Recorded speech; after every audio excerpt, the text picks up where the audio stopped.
Hello friends, সবাইকে good morning. Welcome back to my channel. তো আশা করি আপনারা সবাই সুস্থ আছেন, ভালো আছেন। আমি এই ব্লগটা যখন শ্যুট করেছিলাম তখন বাড়িতে ছিলাম, আর এটা বাড়ি থেকে আসার দিনের ভিডিও। তাই ভাবলাম আসার দিনের ভিডিওটা, আর যেহেতু কদিন ভিডিও দেওয়া হয় না, ঠিকঠাকভাবে দেওয়া হয় না, দিয়ে মানে কি এডিটিং হচ্ছে না। তারপরে যেহেতু মানে কোয়ার্টারে আসার পরে এত নোংরা, সেসব পরিষ্কার করি জিনিসপত্র, এখনও মানে কি কিছু গুছিয়ে উঠতে পেরেছি, কিছু এখনও গোছানো হয় না। মানে কি আসার পরে সবাইকার সর্দি কাশি জ্বর, সবাইকার একধার থেকে। মানে যেহেতু আমাদের ওখানে এত গরম, আমরাই যখন ছিলাম তখন প্রচুর গরম, আর এখন তো আরও বেশি গরম। আর জম্মুতে সত্যিকারের ওয়েদার খুব সুন্দর, এখনও মানে অতটা মানে গরম পড়ে নাই, অতটা এখনও মানে কি এখনও ঠান্ডা ওয়েদার। এখনও কিন্তু আমরা কিন্তু গরম ঠান্ডা জল মিশিয়ে স্নান করি আমরা ওখানে বাড়িতে। মানে আমাদের ওদিকে কলকাতার ওদিকে মানে শুধু মনে হচ্ছে ঠান্ডা আর ঠান্ডা, মানে মনে হচ্ছে এসির ভিতরে ফ্রিজের ভিতরে মানে কি আর বলো, এগুলোর মানে দরকার বেশি। আর এখানে এখনও মানে অতটা গরম পড়েনি, পড়বে গরমটা এখানে হয়, কিন্তু এখানে গরমটা হয় এখনও দেরি আছে, আর 10-15 দিনের মধ্যে গরমটা পড়ে যাবে। কিন্তু এখনও কিন্তু এখানে কিন্তু গরম জল ঠান্ডা জল মিক্স করে উষ্ণ যেই জলটা হয় না, উষ্ণ গরম, সেই জলে কিন্তু স্নান করতে হয়, সে যখনই তুমি স্নান করো। আর এখানে দেখুন সিন্দিলাকে এখানে আমি রেডি করে দিচ্ছি, আর একটু সিন্দিলা যাবার প্রতি কোনো মন নেই, তাই আমি একে বকা দিলাম, শুধু বাইরে বাইরে ঘুরতেছি।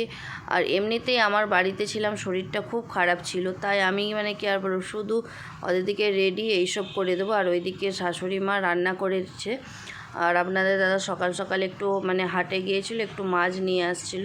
আর শাশুড়ি মা বাড়িতে ভেন্ডি হয়েছিল, মানে টাটকা তাজা ভেন্ডির যা স্বাদ, ওইটা শুধু আমি রান্না করব, বাদবাকি শাশুড়ি মা ডাল করেছিল, আর মাছের ঝাল, আর একটা কি করেছিল, শাক ভাজা না উচ্ছে ভাজা করেছিল, এরকম ধরনের কিছু করেছিল। আর আমি ভেন্ডির সবজিটা বানিয়েছিলাম। আর এখানে দুজনকে রেডি করে দিলাম। আর বাড়ি মানে আসার দিনে যা হয় এগুলো সব কিন্তু গুছিয়ে আবার পরিষ্কার করে তারপরে কিন্তু বেরিয়ে আসবো, যেহেতু মানে আবার অনেকগুলো দিন পরে বাড়ি যাব। আর যতই হোক বাড়িতে যতই লোকজন থাক, নিজে গুছিয়ে দিয়ে আসলে তবে ভালোই হয়। আর এখানে দেখুন, আর ও ক্যামেরা করতেছে, ওকে বলতেছে যা ওদিকে বনুদের দিকে, আমার ভাসুরের মেয়ে ক্যামেরা করে দিচ্ছে, তাই বললাম একটু বনুদের দিকে দেখা। আর সিন্দিলা তো একটু যাওয়ার মন নেই, মানে এখানে আসার মন নেই।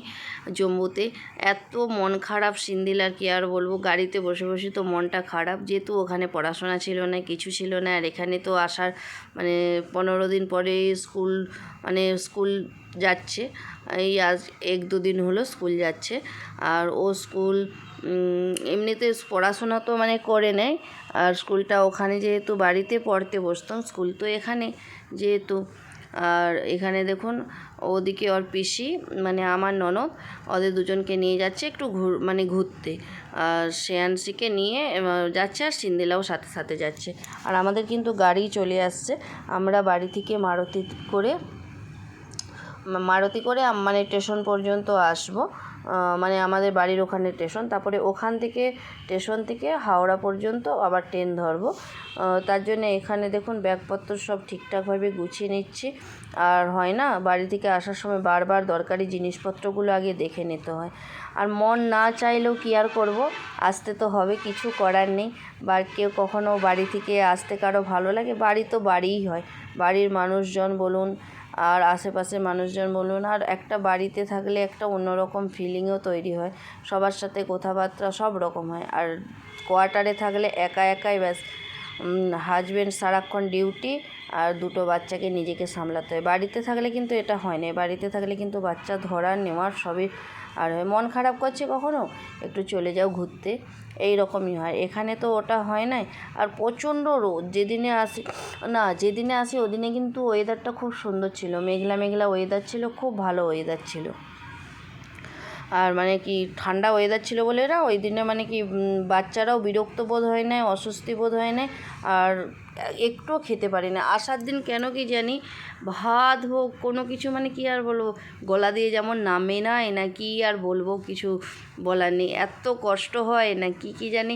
আমি কিন্তু আবার বাড়িটাকে প্রচুর ভালোবাসি, আর এই বাড়িটা মানে কি অনেক ভালোবাসার ঘর, মানে বলে বোঝাতে পারবো না, অনেক ভালোবাসাতে এই ঘরটা বানানো। আর যাই হোক, ধীরে ধীরে বাড়ির কাজও চলতেছে, আর কবে ভালোভাবে তৈরি করে উঠতে পারবো এখনও জানি না। যেই দিনে তৈরি করে উঠতে পারবো সেই দিনে আপনার সাথে শেয়ার করবো। আর এখানে আসার সময় শাশুড়ি মাকে প্রণাম করে নিলাম, শাশুড়ি মা জায়েদের দিকে প্রণাম করে নিলাম। আর এখানে দেখুন গাড়িতে উঠতে যে আবার গাড়ির মানে এমন হ্যান্ডেলটা আমার মাথাতে লেগে গেল, তাই দেখুন মানে উঠতে যাব আর মানে কি নুয়েই উঠলাম, কিভাবে যে লেগে গেল কি আর বলবো। দেখুন দাদা আবার হাত দিয়ে এই কথা বলতেছে লাগছে, আবার জিজ্ঞাসা করতেছে সেখানে কি আর বলবো, বলে লাগছে। আর এখানে দেখুন জ্যাঠাইমা একটু আদর করে নিচ্ছে।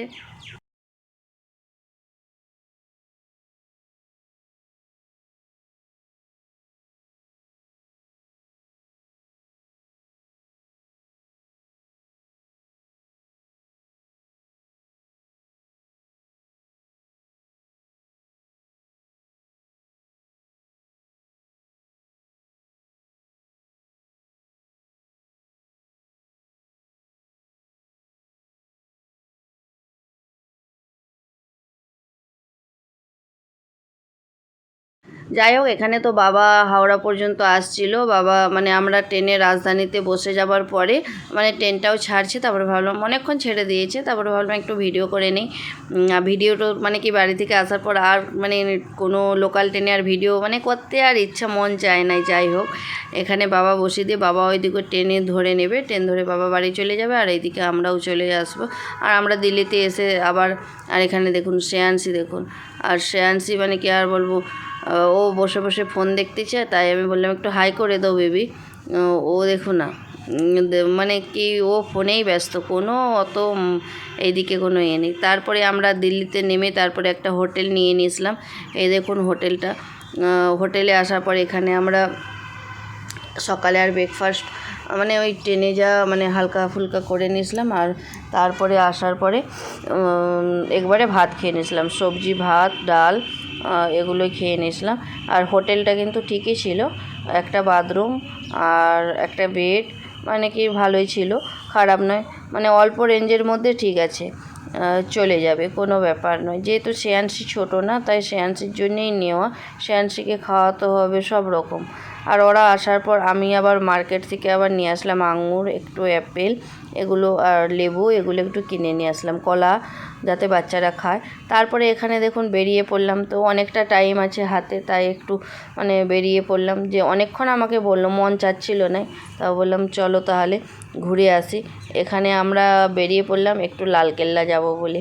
তো এখান থেকে বেরিয়ে আমরা একটা টোটো মানে অটো হোক যা হোক একটা ধরে নেব, ধরে এখান থেকে লালকেল্লা চলো। আর লালকেল্লা ঘুরতে গেলে হাতে অনেকটা টাইমের দরকার, কিন্তু আমাদের কাছে অতটা টাইম ছিল না, কারণ বাচ্চা নিয়ে লাগেজপত্র নিয়ে আবার ট্রেন ধরতে হবে, আসার পর মানে ওখান থেকে আমাদের দিকে ঠিক টাইমে হোটেলে পৌঁছাতে হবে। হোটেলে আসার পরে আবার ওখান থেকে লাগেজ নেবো, লাগেজ আবার যেখানে লাগেজ জমা করে রেখেছি ওখান থেকে আবার লাগেজ নেবো, তো 2-3 জায়গায় ওখানে আছে। আর যেহেতু শ্রেয়াংশী আমার কাছে আছে, আপনাদের দাদা সম্পূর্ণ লাগেজগুলো ওই হ্যান্ডেল করেছে, তাই মানে কি টাইম থেকে বেরোতে হবে, ট্রেনের ব্যাপার না, তাড়াতাড়ি করে তো বাচ্চা নিয়ে আর দৌড়াতে পারবো না, তাই হাতে সময় নিয়ে আমাদের দিকে স্টেশনে আসতে হবে।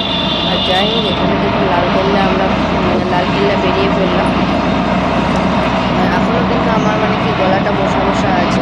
তো লালকেল্লা এখানে বেরিয়ে পড়লাম, লালকেল্লা ঘুরতে করলাম 2.5-3 ঘন্টা, মানে কমসে কম 2-2.5 ঘন্টা তো চাই, নাহলে লালকেল্লার সম্পূর্ণ ভিতরটা ঘোরা যাবে। তাও আমরা মানে বার থেকে একটু ভিতরটা ঘুরে তারপরে চলে গেলাম। কখনো তো এখান থেকে দিল্লি যাতায়াত হবে বাড়ি যাওয়ার সময়, তখন আমরা ভালো করবো যে ঘুরে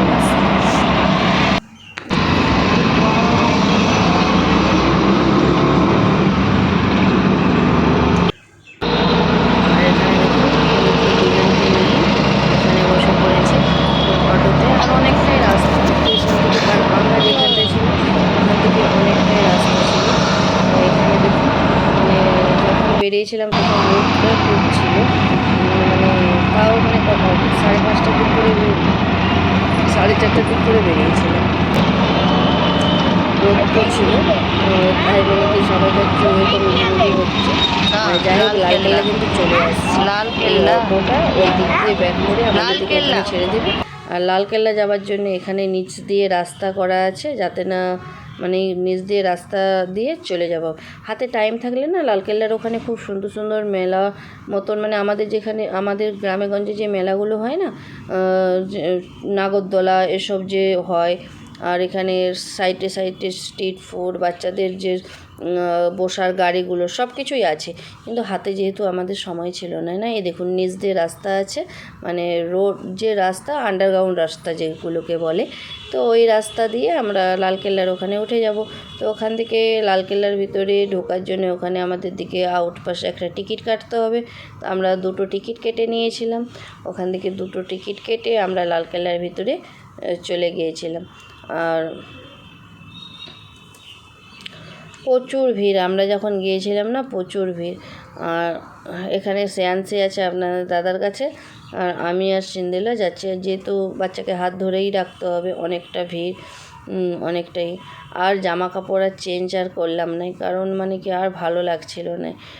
ভাবলাম জামা কাপড় চেঞ্জ করব বলে না সাথে রেখেও ছিলাম, মন আর করে নাই। যাই হোক এখানে ভিডিও কতদিন এডিটিং করা হয় না, এই ভিডিওগুলো অনেক দিন আগেই চলে যেত, কিন্তু কি আর করবো, আসার পরে অসুস্থ হয়ে পড়েছিলাম। তারপরে দ্বিতীয়ত প্রচুর কাজ, মানে কাজ যেহেতু কোয়ার্টারে কাজ চলছিল, আমরা বাড়ি যাওয়ার পরে সেসব মানে কি এত নোংরা হয়েছিল, সেসব পাথরের কাজ মানে এটা ওটা হওয়ার জন্যে সেসব এসে পরিষ্কার করা অনেকটাই মানে কি, যাই হোক শরীরের অনেকটাই ধকল হয়ে গিয়েছিলো, তার জন্যে আর এখানে কদিন ভিডিও দিতে পারি নাই।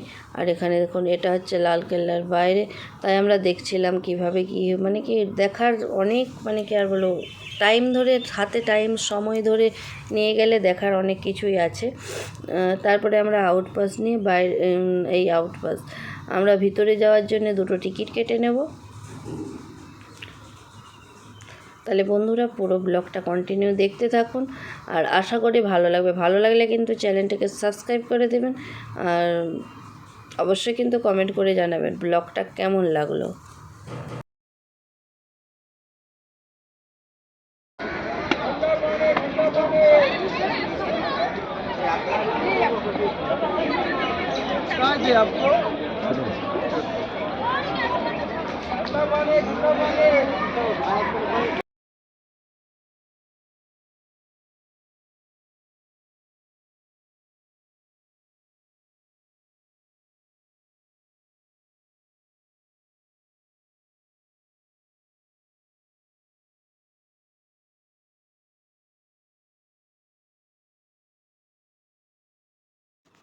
তারপরে দেখুন এই দেখুন ভিতরে চলে আসলাম, এই দেখুন ভিতরটা শুধু দেখুন, তো মানে কি আমি শুধু ভাবি, এগুলো দেখার সময় ভাবতেছি কী করে বানিয়েছে, মানে বানানোটা আগেকার যুগেরই কি, মানে কি এখনের কত বছর আগেকার, হ্যাঁ মানে এটা কি করে বানিয়েছে সেটাই মানে ভাবলে আশ্চর্য লাগে, মানে কত সুন্দর, মানে কি আর বলবো, মানে কত সুন্দর জিনিসটা তৈরি করা, মানে দেখে অপূর্ব লাগছে।